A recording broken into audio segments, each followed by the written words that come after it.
वो दिन दूर नहीं जब व्रत क्षेत्र में भी भगवान के दर्शन और भी दिव्यता के साथ होंगे। कृष्ण जन्मभूमि के केस में जो हमारी मांग थी कि शाही ईदगाह मस्जिद में एडवोकेट कमीशन के द्वारा सर्वे कराया जाए, उस सर्वे की एप्लीकेशन को अलाउ कर दिया।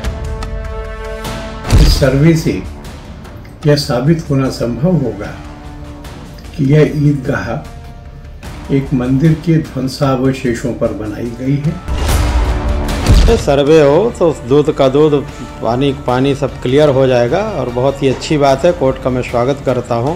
बार बार हिंदू पक्ष ये कह रहा था कि इसकी जांच होनी चाहिए, तो जांच के आदेश हो गए, यहाँ तक आप जीत मान सकते हैं। एक और कदम सनातन की विजय के लिए, सत्य की विजय की ओर बढ़ गए। कोर्ट कमिश्नर मौके पर जाकर के जो बात की स्थिति है वो सबके सामने आ जाएगी, सत्य सबके सामने आ जाएगा। अयोध्या हुई हमारी, काशी में है कसमकस जारी, अब है मथुरा की बारी। सरकार जो फैसला जो है सही हो, जो साबुत हो, गवाह हो, साबुत हो, उसके साथ में फैसला होना चाहिए, उसी पे हम विश्वास रखते हैं। उसकी और आज माननीय न्यायालय ने जो फैसला दिया है बहुत ही सराहनीय फैसला है। श्री कृष्ण जन्मभूमि संघर्ष न्यास के सभी पदाधिकारी का सम्मान करते हैं। ईदगाह में आज भी हर एक स्थान पे हिंदू मंदिर होने के सबूत बिखरे पड़े हैं। देखिए, आपको याद होगा कुछ दिनों पहले 23 नवंबर को प्रधानमंत्री नरेंद्र मोदी ने, याद है, मथुरा में श्री कृष्ण जन्मभूमि, वहां पर वो गए थे मंदिर में। वो श्री कृष्ण जन्मभूमि मंदिर जाने वाले देश के पहले प्रधानमंत्री बने थे। 70 साल कोई प्रधानमंत्री श्री कृष्ण जन्म स्थान गया ही, वो पहले प्रधानमंत्री बने थे। और अब अच्छी खबर, शुभ समाचार सुन लीजिए। संयोग देखिए कि प्रधानमंत्री नरेंद्र मोदी के दौरे के करीब 500 घंटे में ही मथुरा से एक शुभ समाचार आ गया है।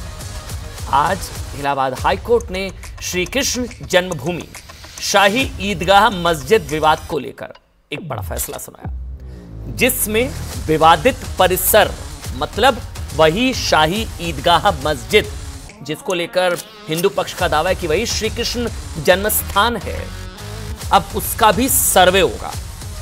ये बहुत बड़ी खबर है, सर्वे होगा। सर्वे को लेकर कोर्ट कमिश्नर नियुक्त करने की मंजूरी दे दी गई है।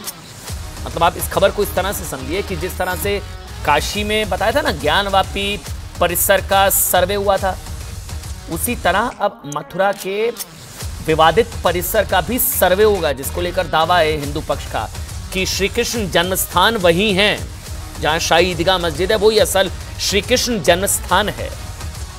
हाईकोर्ट कोर्ट कमिश्नर की नियुक्ति करेगा जो वीडियोग्राफी और फोटोग्राफी के जरिए पूरे परिसर का सर्वे करे। मतलब सर्वे से सच सामने आ जाएगा कि जो दावा हिंदू पक्ष का हो सकता है गलत हो सकता है सही हो, लेकिन हिंदू पक्ष का दावा क्या वाकई सही है या नहीं, या मुस्लिम पक्ष का दावा सही है।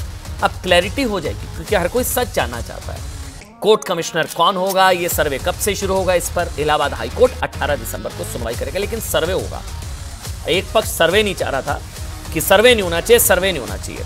कोर्ट का यह फैसला कितना महत्वपूर्ण है, इसको लेकर किस किस तरह की प्रतिक्रियाएं सामने आ रही है, हम आपको बताएंगे।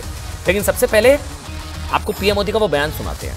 आज सबसे ज्यादा उसी की चर्चा हो रही है। प्रधानमंत्री, देश के पहले प्रधानमंत्री बने नरेंद्र मोदी, जो श्री कृष्ण जन्मभूमि मंदिर जन्मस्थान मंदिर पहुंचे। जब उन्होंने श्री कृष्ण जन्मभूमि में पूजा अर्चना करने के दौरान इस बात के संकेत दे दिए थे कि आने वाले वक्त में मथुरा में भगवान श्री कृष्ण के दर्शन और भी दिव्यता से होंगे। क्या कहा था उन्होंने, वो सुनिए, बस जहन में आज कोर्ट के फैसले को रखिएगा। सर्वे वाले मथुरा और ब्रज में विकास की दौड़ में अब पीछे नहीं रहेंगे।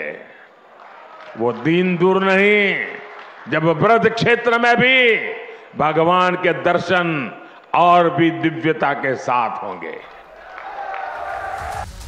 संभवतः प्रधानमंत्री का इशारा कॉरिडोर की तरफ होगा कि जिस तरह था काशी विश्वनाथ कॉरिडोर, अब अयोध्या जिस तरह से कायाकल्प हो रहा है, संभवतः मथुरा में भी इसी तरह की तस्वीर होगी। लेकिन सर्वे वाला ऑर्डर वाकई बहुत बड़ी खबर है आज की, क्योंकि सर्वे से सच कम से कम पता लग जाएगा। मैं बार बार कह रहा हूं, हो सकता है हिंदू पक्ष गलत बोल रहा हो, झूठ बोल रहा हो सकता है मुस्लिम पक्ष, लेकिन दावे में, किसके दावे में कितना सच, सर्वे से आएगा सच।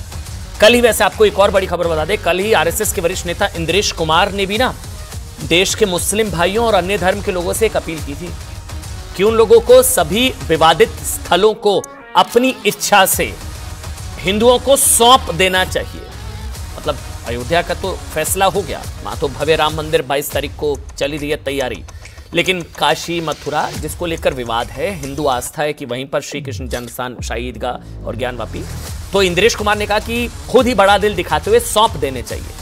अब उनकी इस अपील का कितना असर होगा ये तो हमको नहीं पता, कि मंदिर तो कोर्ट से शायद संभवतः यहाँ सपोर्ट से, हम भी हर कोई चाहता है सपोर्ट से हो, तो ये कहा नहीं जा सकता कितना असर होगा। लेकिन आज इलाहाबाद हाईकोर्ट ने जो फैसला दिया वो ऐतिहासिक है, क्योंकि इस पूरे विवाद का फर्स्ट स्टेप है जिसमें जिसे हिंदू पक्ष अपनी जीत बता रहा है। अब याद कीजिए, जब अयोध्या में मंदिर मस्जिद को लेकर पूरा विवाद हुआ था तो वहां भी सबसे पहले परिसर का सर्वे कराया गया था। पहला कदम वही होता है जिससे उस स्थल के इतिहास का पता चल सके, और पुरातत्व विभाग के सर्वे में राम जन्मभूमि में भगवान राम के होने के कई प्रमाण भी मिले थे, मंदिर के अवशेष मिले थे, और ये तस्वीरें भी सबको याद होंगी।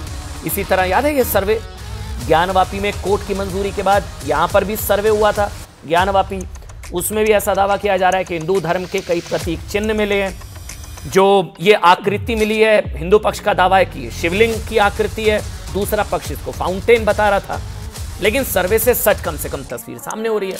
जैसे ज्ञानवापी के तहखाने में है ना, मंदिर से जुड़ी कई कलाकृतियां मिली, दीवारों पर त्रिशूल, कलश, कमल, स्वास्तिक के निशान मिले। लोगों ने पूछा भाई मतलब यहाँ पर ज्ञानवापी मस्जिद, वहां पर दीवारों पर त्रिशूल, कलश, कमल, स्वास्तिक के निशान कैसे? ये सब सर्वे से तस्वीर सामने आई। यहां पर भी हिंदू पक्ष का दावा है कि अगर श्री कृष्ण जन्मभूमि के विवादित परिसर का सर्वे होगा तो वहां भी हिंदू धर्म के कई प्रतीक मिलेंगे। ऐसा कहा जा रहा है कि मथुरा की शाही ईदगाह मस्जिद के स्तंभ के आधार पर सनातन के प्रतीक चिन्ह हैं जो नक्काशी में साफ साफ दिखाई देते हैं। ये सब सर्वे से क्लियर होगा, अभी कुछ भी नहीं कहा जा सकता। इसके अलावा कमल के आकार का एक स्तंभ है। अब लोग यही सवाल पूछते हैं, चाहे ज्ञानवापी मस्जिद हो, शाही ईदगाह मस्जिद हो, वहां पर हिंदू धर्म के स्वास्तिक, कमल, प्रतीक, त्रिशूल ये सब क्यों है, क्या है? हिंदू मंदिरों की विशेषता है, शेषनाग की एक प्रतिकृति है। शेषनाग जो हिंदू देवताओं में से एक है और जिन्होंने जन्म की रात भगवान श्री कृष्ण की रक्षा की थी। लेकिन मुस्लिम पक्ष देखिए नहीं चाहता, उनका अपना पक्ष है, वो भी जरूरी है बताना। उनका अपना पक्ष है कि ऐसा कोई सर्वे हो ही नहीं, इसलिए वो कोर्ट में इस याचिका को ना सुनने की अपील कर रहा था कि सर्वे होना ही नहीं चाहिए, ठीक। लेकिन कोर्ट ने उनकी मांग को खारिज कर दिया। इलाहाबाद हाईकोर्ट में इस समय मथुरा के श्री कृष्ण जन्मभूमि विवाद से जुड़ी 18 याचिकाएं, 18 उनके माध्यम से दावा किया गया कि मथुरा में जिस जगह शाही ईदगाह मस्जिद है वो भगवान श्री कृष्ण की जन्म भूमि का वही हिस्सा है, वही कृष्ण लला पैदा हुए, वही असल जन्म स्थान है शाही ईदगाह मस्जिद के नीचे। इसलिए जमीन हिंदुओं को सौंप दी जाए और उन्हें पूजा पाठ की इजाजत दे दी जाए। अच्छा, एक और चीज मैं आपको बताता हूं, ये जो पूरा विवाद है ना, इसकी एबीसीडी समझिए। ये पूरा विवाद श्री कृष्ण जन्मभूमि परिसर की 13.37 एकड़ जमीन के मालिकाना हक से जुड़ा है, ठीक। इसमें इस समय करीब 10.9 एकड़ जमीन श्री कृष्ण जन्मस्थान के पास है, जबकि 2.5 एकड़ जमीन का मालिकाना हक शाही ईदगाह मस्जिद के पास है। हिंदू पक्ष का दावा है कि यह पूरी जमीन उनकी है, क्योंकि शाही ईदगाह मस्जिद को अवैध तरीके से बनवाया गया, यह आरोप है।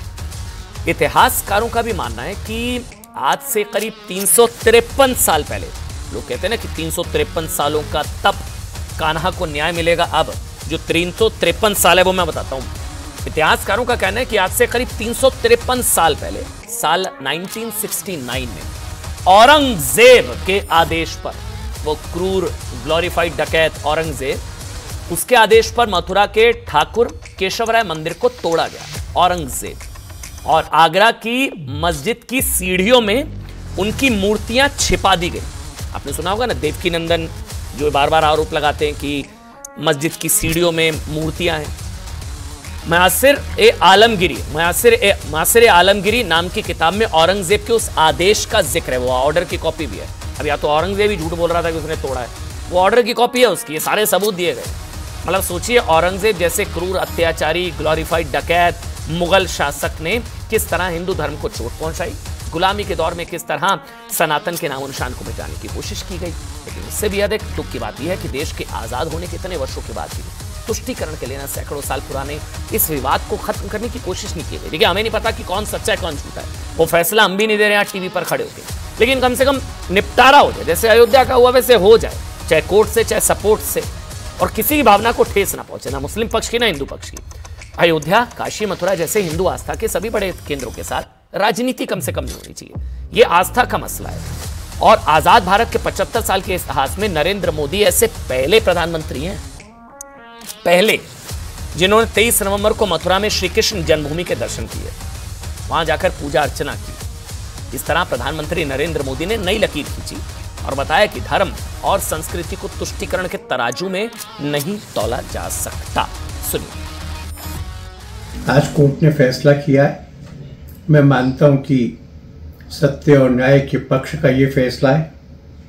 मैं अपेक्षा करूंगा कि दोनों पक्ष इसमें सहयोग करेंगे और मैं यह भी विश्वास करता हूं कि इस सर्वे से यह साबित होना संभव होगा कि यह ईदगाह एक मंदिर के ध्वंसावशेषों पर बनाई गई है और इस स्थान का मूल चरित्र अभी भी मंदिर का ही है।